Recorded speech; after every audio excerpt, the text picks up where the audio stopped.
सर्व विद्यार्थी मित्रांना नमस्कार। तर मित्रांनो, आज आपण 20 जानेवारी रोजी झालेल्या जवाहर नवोदय विद्यालयाच्या एक्झाममधील गणित विषयाचे क्वेश्चन्स पाहणार आहोत। 20 प्रश्नावर आपण चर्चा करणार आहोत आणि स्पष्टीकरण पण समजून घेणार आहोत।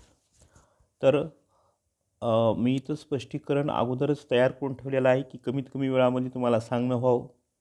त्या उद्देशाने जे विद्यार्थी नवीन असतील त्यांनी चॅनलला लाईक करायचं, शेअर करायचं आणि सबस्क्राईब करायचं।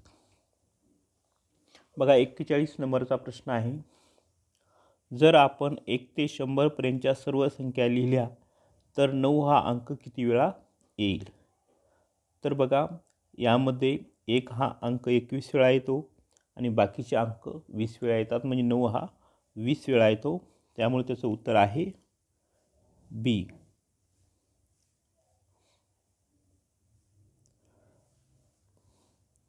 9, 6 आणि 0 या अंकापासून तयार केलेली 3 अंकी मोठ्यातली मोठी संख्या आणि 3 अंकी लहानातली लहान संख्येचा गुणाकार किती होईल? तर बघा, 3 अंकी मोठ्यातली मोठी संख्या होती 960, 960 आणि लहान संख्या होती 609 आणि यांचा जर आपण गुणाकार केला तर गुणाकार हा 5,84,640 म्हणजे उत्तर सी बरोबर येतं। एक अपूर्णांक तसाच किंवा समान राहतो जर ह्यामध्ये बघा 4 पर्याय दिलेत, त्याच्यामध्ये फक्त सी जो पर्याय आहे तोच बरोबर येतो। एकाच संख्येने अंश आणि छेद यांना गुणाकार केल्यावर शून्य वगळता जर गुणाकार केला तर तो जो अपूर्णांक आहे त्या गुणाकारानंतर पण त्याची व्हॅल्यू त्याची किंमत समानच राहते। त्यामुळे उत्तर सी हे बरोबर आहे।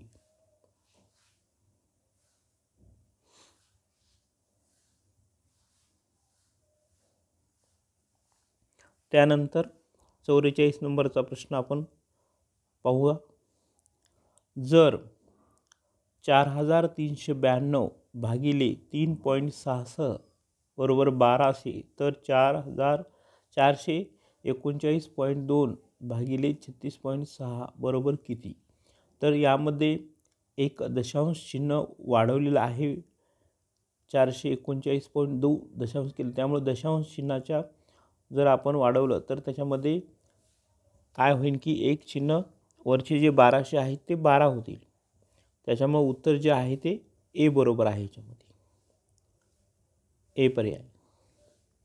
एका चौरसाची परिमिती अशा आयताच्या परिमिती आहे ज्याची लांबी 17 मीटर आणि रुंदी 11 मीटर आहे, तर त्या चौरसाचे क्षेत्रफळ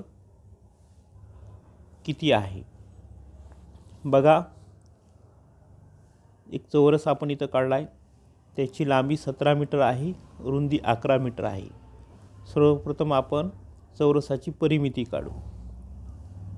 एका चौरसाची परिमिती आणि आयताची परिमिती समानच आहे, म्हणजे आपल्याला ज्या बाजू दिल्या त्या आयताच्या दिल्या, त्यामुळे आपण आयताची परिमिती काढली। 2 कंसात लांबी अधिक रुंदी 17 अधिक 11 म्हणजे 2 गुणिले 28 56 मीटर। आयताची परिमिती आली 56 मीटर, म्हणजेच चौरसाची परिमिती पण किती आहे? 56 मीटर आहे। चौरसाची परिमिती बरोबर आहे 4 गुणिले बाजू, आणि 56 बरोबर 4 गुणिले बाजू म्हणजे बाजू बरोबर 56 आणि 4 बरोबर 14 सेंटीमीटर। आता एक बाजू 14 सेंटीमीटर, चौरसाचं क्षेत्रफळ बरोबर बाजूचा वर्ग म्हणजे 14चा वर्ग 196, त्यामुळे उत्तर ए बरोबर आहे। 46 क्रमांकाचा प्रश्न पाहू।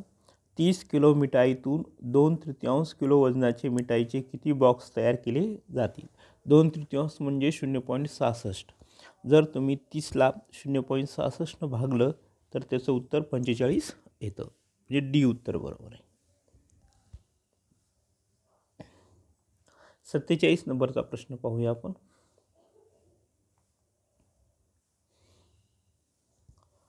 एका आयताकार फ्लॅटचे क्षेत्रफळ 616 वर्गमीटर इतके आहे, याची रुंदी 22 मीटर आहे। प्लॉटच्या चारी बाजूला 7.5 प्रति मीटर या दराने कुंपण घालण्याचा एकूण खर्च किती असेल? एक आयताकार प्लॉटचे क्षेत्रफळ 616 वर्गमीटर इतके आहे. याची रुंदी 22 मीटर आहे. प्लॉटच्या चारी बाजूला 7.5 प्रतिमीटर या दराने कुंपर घालण्याचा एकूण खर्च किती असेल? त्याच्यामध्ये आपल्याला क्षेत्रफळ दिले 616 मीटर. आयताचे क्षेत्रफळ बरोबर लांबी गुणिले रुंदी 616 बरोबर 22 रुंदी दिली आणि आपण लांबी x समजू.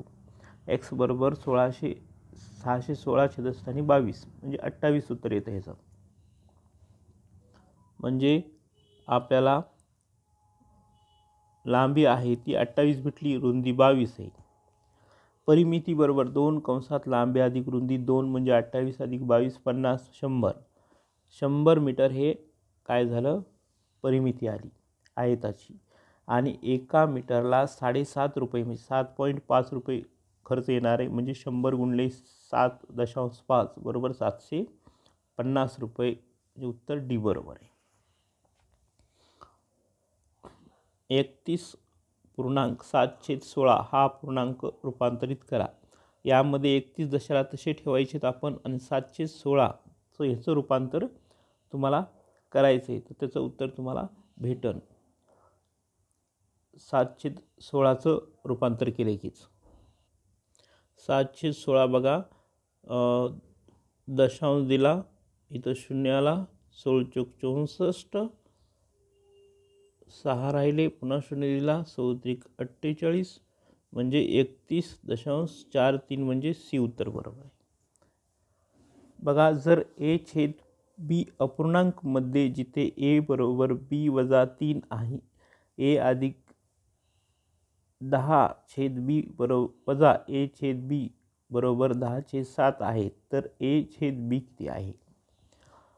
ह्या गणितामध्ये बघा जास्त सोडवायची गरज नाही. तुम्ही जर निरीक्षण केलं तर तुम्हाला असं दिसतं की बीची व्हॅल्यू जी आहे ती 7 आहे आणि त्यामुळं गणित जास्त सोडवायची गरजच नाही.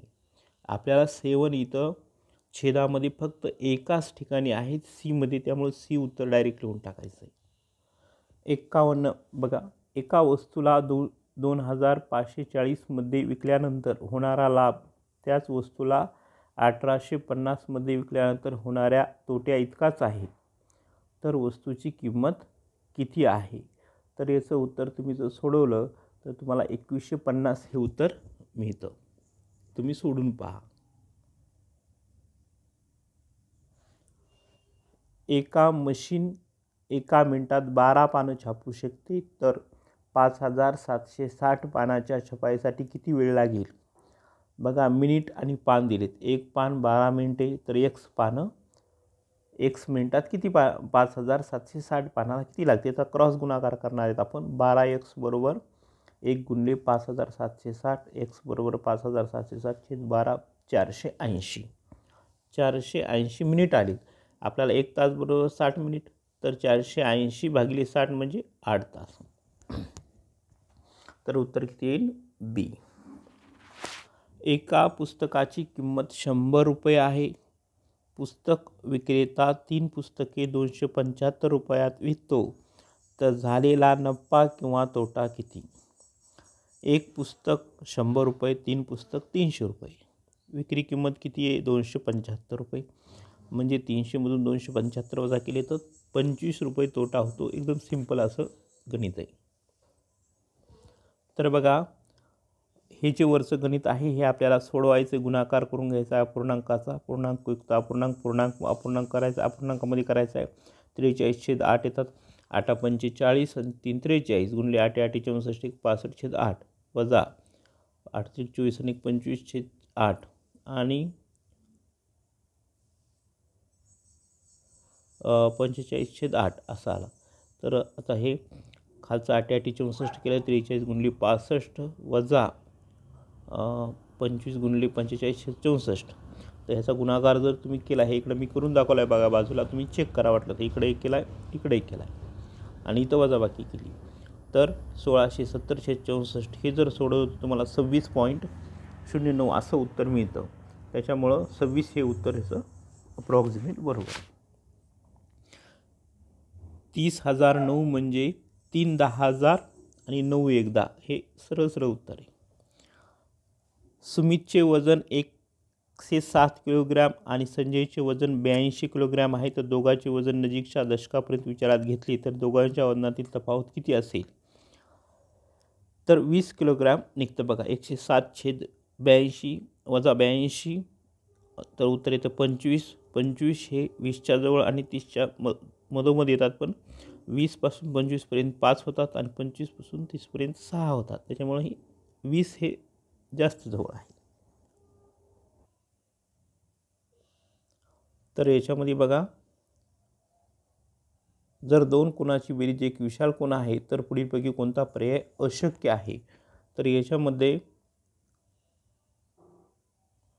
एक काटकोन एक लघुकोन खाली आकृतीमध्ये पहा शक्य आहे. एक विशाल कोन एक लघुकोन हे पण शक्य आहे. दोन लघुकोन पण शक्य आहे, पण दोन काटकोन हे शक्य नाही, त्यामुळे हे उत्तर अशक्य आहे. एका संख्येतील अंकाची बेरीज त्या संख्येतून वजा केल्यास हाती आलेली संख्या नेहमी डॅश डॅशने भाग जाते, 9 भाग जाते. बघा इथे एक उदाहरण पण दिले. 37 वजा 10 बरोबर 27/93. 95 वजा 14 म्हणजे 9 5चा बेरीज किती? 14 आहे. इथं 3 आणि 7ची बेरीज 10 आहे, ती वजा केली आपण त्या संख्येतून आणि 81 9 राईट भाग गेला आहे दोन्ही संख्येला, तर त्याच्यामुळे 9 हे उत्तर आहे. एका आकृतीत AOB BOC कोण COD आणि कोण DOE यांचे अनुक्रमे मापे. बघा याच्यामध्ये 100 AOEचं माप दिले, त्यामुळं 360मधून 100 वजा केली 260 राहिलं, म्हणजे बाकीच्यांची सगळ्यांची बेरीज 260 आहे. तर आपण इथं 6x म्हणजे कंसाची मापं घेतली, 4x 2x x ह्यांचं सगळ्याचं झालं 13x बरोबर 260. 13x बरोबर x बरोबर 20 आली, त्यामुळे AOBचं माप आहे x 20, BOCचं 40 2x, CODचं 4x 80 आणि DOEचं 6x म्हणजे 120. त्याच्यामुळं पर्याय क्रमांक 1 जो आहे 1 नंबरचा पर्याय A बरोबर आहे. तर अशा प्रकारे याचं उत्तर आपण पाहिलं. बघा आता आपण शेवटचा प्रश्न पाहणार आहोत. त्यापूर्वी जर कोणी विद्यार्थी नवीन असतील तर चॅनलला लाईक करा, शेअर करा. अशाच पद्धतीचे नवीन व्हिडिओ आणि एज्युकेशनल व्हिडिओ स्कॉलरशिप नवोदयबद्दलची मी चॅनलवर वेळोवेळी टाकत असतो, त्याचा तुम्हाला नक्कीच फायदा होईल. पुढील बार डायग्राममध्ये वेगवेगळ्या देशाच्या क्रिकेट संघाने खेळलेल्या सामन्यांची संख्या दाखवण्यात आली आहे. ऑस्ट्रेलियाच्या संघाने पाकिस्तानच्या संघापेक्षा किती अधिक सामने खेळली? बघा ऑस्ट्रेलियाच्या संघाने खेळली 32 आणि पाकिस्तानच्या संघाने खेळली 24, म्हणजे 32 वजा 24 8. सरळ सरळ उत्तर याचं A नंबरचं 8 सरळ सरळ उत्तर आहे. त्यामध्ये तर अशा प्रकारे आपण 41 पासून 60 पर्यंतच्या अंकगणिताचे जे चाचणीचे प्रश्न पाहिले, 41 ते 60 असे 20 प्रश्न पाहिले. त्याला तुम्हाला परीक्षेमध्ये 25 गुण आहेत. आणि गणित हा विषय अतिशय महत्त्वाचा आहे. नवोदयचे जे मिनिट आहे ते सर्व गणित विषयावरच अवलंबून असतं. तुम्ही जर गणित विषय ॲक्युरेट सोडवला तर तुम्हाला चांगले मार्क यायला काहीच अडचण येत नाही. तर सर्व मित्रांना परीक्षेसाठी शुभेच्छा, पुढच्या अभ्यासासाठी पण शुभेच्छा. व्हिडिओ आवडल्यास लाईक करा, शेअर करा, सबस्क्राईब करा. धन्यवाद.